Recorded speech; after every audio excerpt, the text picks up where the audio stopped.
So I'm at the Supreme Court very early in the morning. We're supposed to be here at 7:45, but of course I got here at 6:42 a.m.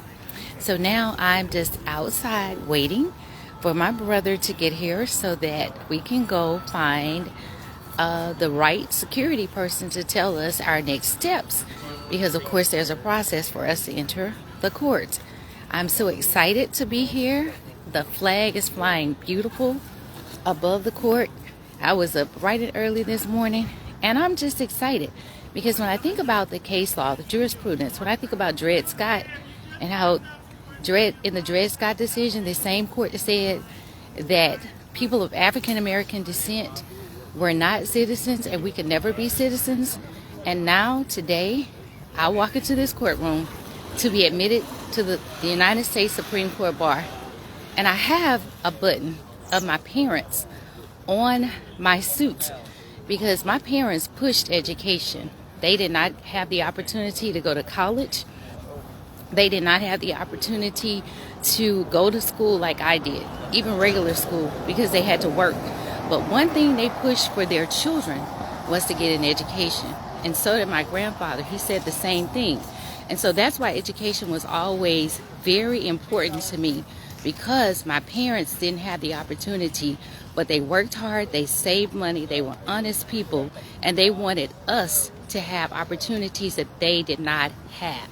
So today, I walk into this court with my parents, my grandparents, and all of my ancestors that came over here, that this court once said were not citizens and could never be citizens.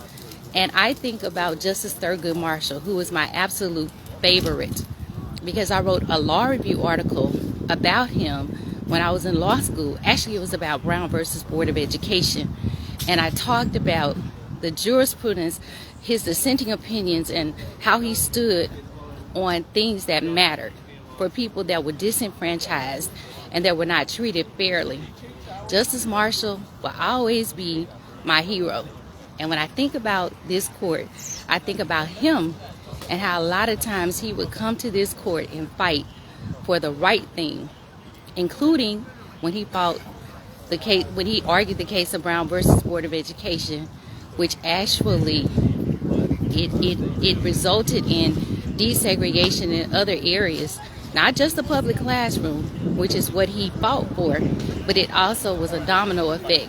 And a lot of the liberties that we know today is because of Thurgood Marshall fighting in this very court. So I'm going to turn and let you all see the dynamics of where I am.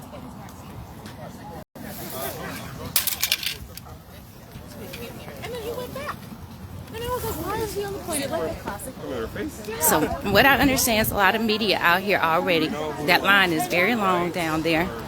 And this is, I believe, the second day of oral arguments for their 2022-2023 term. So we're excited, of course, and in the group that I'm being admitted with, there is one other black female. There are no black men. And so we have exchanged phone numbers so we can connect this morning. And we are excited, and we're hoping to see Justice Ketanji. Of course we want to see her. Well, we're going to see her, but we hope that, we just pray that we get a chance to take a picture with her.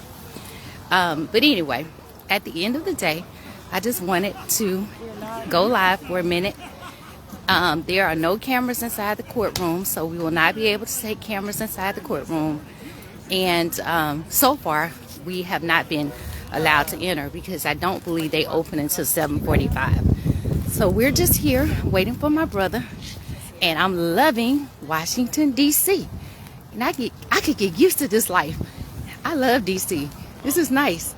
I don't know about all these streets, though. Because, I don't know, I was a little bit confused, even riding in the Uber, trying to figure it out. But here we are. And this is a beautiful court. Let me see if I can get...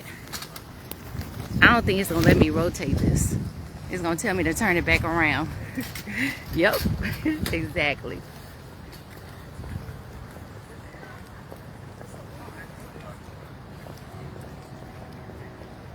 All right, I'm sure I'll be live again, but this is the Supreme Court. I'm here. I'm excited, and I hope you all are excited too. Thanks for the prayers and all the well wishes.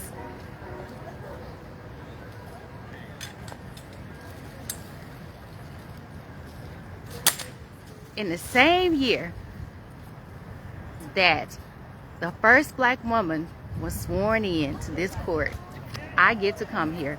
Look at God. And this was on, actually, it was on schedule for last year and got canceled. So look at God. He knew exactly when I needed to come. All right. Love you all. Keep me in your prayers today. Good to see everybody. Talk to you a little later on. Bye-bye.